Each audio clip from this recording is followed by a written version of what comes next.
नमस्कार। आकाशवाणी जयपुर अजमेर से प्रस्तुत हैं प्रादेशिक समाचार।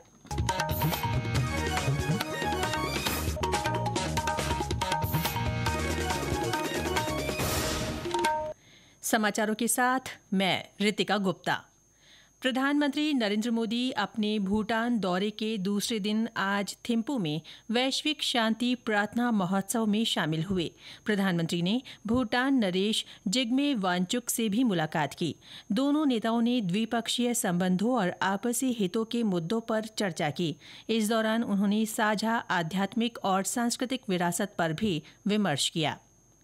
राष्ट्रीय राजधानी दिल्ली में सुरक्षा की दृष्टि से इंदिरा गांधी अंतर्राष्ट्रीय हवाई अड्डे पर सुरक्षा कड़ी कर दी गई है। इसके कारण सुरक्षा जांच में सामान्य से ज्यादा समय लग रहा है। इसे देखते हुए दिल्ली अंतर्राष्ट्रीय हवाई अड्डा लिमिटेड DIAL ने यात्रियों को परामर्श जारी किया है। इसमें कहा गया है कि अंतिम समय में किसी तरह की परेशानी से बचने के लिए समय से पहले हवाई अड्डे पर पहुंचे। वहीं प्रदेश भर में भी एहतियातन सुरक्षा व्यवस्था कड़ी कर दी गई है।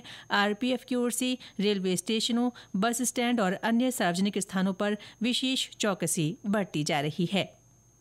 भरतपुर के महाराजा सूरजमल ब्रज विश्वविद्यालय के निलंबित कुलगुरु प्रोफेसर रमेश चंद्रा को पद से हटा दिया गया है।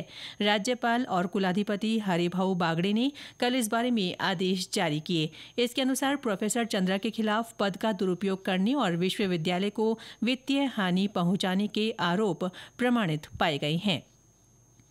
आज विश्व निमोनिया दिवस है। इस संक्रामक बीमारी के प्रति जागरूकता फैलाने के लिए ये दिन मनाया जाता है। निमोनिया अभी भी 5 साल से कम उम्र के बच्चों में मृत्यु का बड़ा कारण बना हुआ है। इसीलिए इस वर्ष की थीम चाइल्ड सर्वाइवल रखी गई है। केंद्रीय स्वास्थ्य मंत्री जगत प्रकाश नड्डा ने विश्व निमोनिया दिवस के मौके पर हर बच्चे को निमोनिया से बचाने की सरकार की प्रतिबद्धता दोहराई है। सोशल मीडिया पोस्ट में श्री नड्डा ने बताया कि सरकार ने मजबूत स्वास्थ्य प्रणालियों और सामुदायिक जागरूकता के माध्यम से बच्चों में निमोनिया कम करने के लिए कई पहल शुरू की है। अजमेर में आज एक सड़क हादसे में 2 लोगों की मौत हो गई। पुलिस के अनुसार दुर्घटना नसीराबाद किशनगढ़ नेशनल हाईवे 48 पर खेड़ा तिराहे के पास कार और ट्रेलर के बीच टक्कर से हुई। हादसे में कार सवार युवक युवती की मौके पर ही मृत्यु हो गई।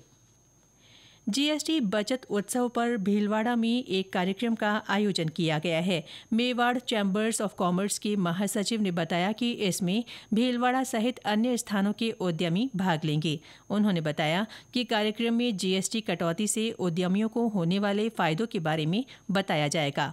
इस कार्यक्रम में उद्यमियों को GST से होने वाले फायदों के बारे में भी जानकारी दी जाएगी।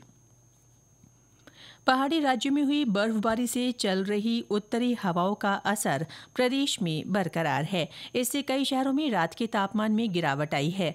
मौसम विभाग के अनुसार आज 11 शहरों में न्यूनतम तापमान 10 डिग्री सेल्सियस से नीचे पहुंच गया। सिरोही में रात का पारा 7.5 डिग्री सेल्सियस रिकॉर्ड हुआ।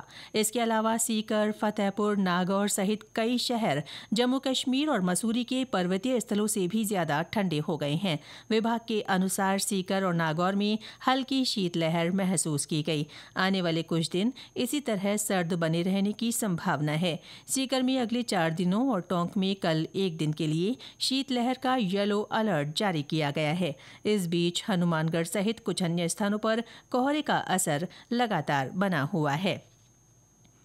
आज लोक सेवा प्रसारण दिवस है। ये दिन हर साल 12 नवंबर को राष्ट्रपिता और स्वतंत्रता सेनानी महात्मा गांधी के रेडियो के माध्यम से दिए गए ऐतिहासिक संबोधन के उपलक्ष्य में मनाया जाता है। वंदे मातरम एट 150 थीम पर भरतपुर के राजकीय आदित्येंद्र महाविद्यालय में मल्टीमीडिया प्रदर्शनी लगाई गई है।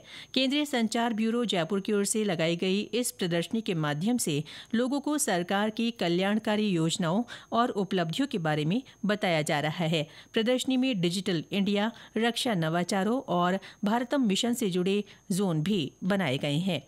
इसके साथ ही प्रादेशिक समाचार बुलेटिन समाप्त हुआ।